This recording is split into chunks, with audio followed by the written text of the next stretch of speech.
Konstitusiya və suverenlik ili çərçivəsində iyunun 14-də Ağcabədi rayonunda 15 iyun Milli Qurtuluş gününə həsr olunmuş tədbir keçirilib. Ağcabədi rayon İcra Hakimiyyəti, Yeni Azərbaycan Partiyası Ağcabədi rayon təşkilatı və Qarabağ Regional Mədəniyyət İdarəsinin birgə təşkilatçılığı ilə keçirilən ümumrayon tədbiri Heydər Əliyev adına Mədəniyyət və İstirahət Parkında baş tutub.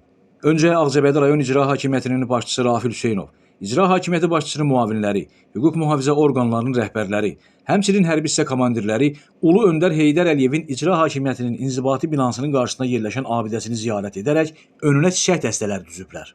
Bundan sonra tədbirin keçirildiyi məkanda, Mədəniyyət və İstirahət Parkında da müdrik siyasətçinin büstü rayon rəhbəri, eləcə də idarə, müəssisə və təşkilat rəhbərləri tərəfindən ziyarət olunub. Tədbirin aparıcısı Üzeyir Hacıbəyli adına Ağcabədi şəhər Uşaq İncəsənət Məktəbinin müəllimi Tünzalə Abışzadə bayram tədbirini açıq elan etdikdən sonra musiqimizin baş tacı hesab olunan dövlət himnimiz səsləndirilib. Azərbaycan xalqının ümumilli lideri Heydər Əliyevin və torpaqlarımızın azadlığı uğrunda canından keçmiş şəhidlərimizin xatirəsi bir dəqiqəlik sükutla yad edilib. Məruzə ilə çıxış edən Ağcabədi rayon İcra Hakimiyyətinin başçısı Rafil Hüseynov qeyd edib ki, həmin çətin və mürəkkəb dövrdə Azərbaycan dövlət olaraq böyük təhlükə qarşısında qalmışdı. Xalq qorxu və ümidsizlik içində idi. Belə bir vəziyyətdə xalqın və o vaxtki hakim dairələrin təkidli çağırışı ilə ümumilli lider Heydər Əliyev yenidən respublikamızın rəhbərliyinə qayıtdı. Xalq Heydər Əliyevin ətrafında sıx birləşərək milli qurtuluşun açdığı yolla öz böyük, işıqlı gələcəyinə, dövlətin, ölkənin güclü perspektivlərinə doğru səfərbər oldu. Müdrik siyasətçinin qətiyyətli addımları sayəsində dövlət çevrilişləri cəhdlərinin qarşısı alındı. Bir sıra ciddi problemlər öz həllini tapdı. Beləliklə 15 iyun günü tariximizə Milli Qurtuluş günü kimi qızıl hərflərlə yazıldı. Bu gün Azərbaycan tam azaddır, güclüdür.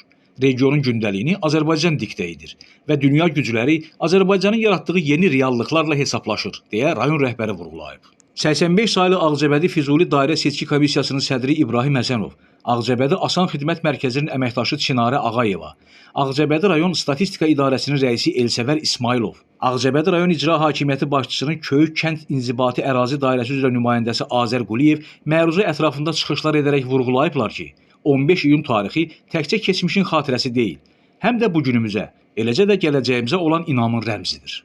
Milli Qurtuluş günü Azərbaycan xalqının tarixində sadəcə bir təqvim bayramı deyil, böyük ictimai, siyasi və tarixi əhəmiyyətə malik bir gündür. Bu günün fövqündən baxanda Azərbaycanın bundan sonraki gələcəyi də işıqlı və firavan görünür. Elə Ulu Öndərimizin təbirincə desək, Azərbaycan dünyaya günəş kimi doğacaq. Ümumrayon tədbirinin bədii hissəsində Qarabağ Regional Mədəniyyət İdarəsinin hazırladığı əsl bayram ab-havalı konsert proqramı tamaşaçılar tərəfindən alqışlarla qarşılanıb. Azərbaycanımızı, dövlətçiliyimizi və Ulu Öndərin özünün də sevdiyi mahnılar tədbirə əlavə rəng və gözəllik qatıb. Əlamətdar gündə gələcəyimiz olan körpələr də diqqətdən kənarda qalmayıblar. Belə ki, parkın müəyyən hissələrində uşaqlar üçün pikniklər təşkil olunub. Burada balaca fidanlar vaxtlarını şən, əyləncəli və maraqlı keçiriblər.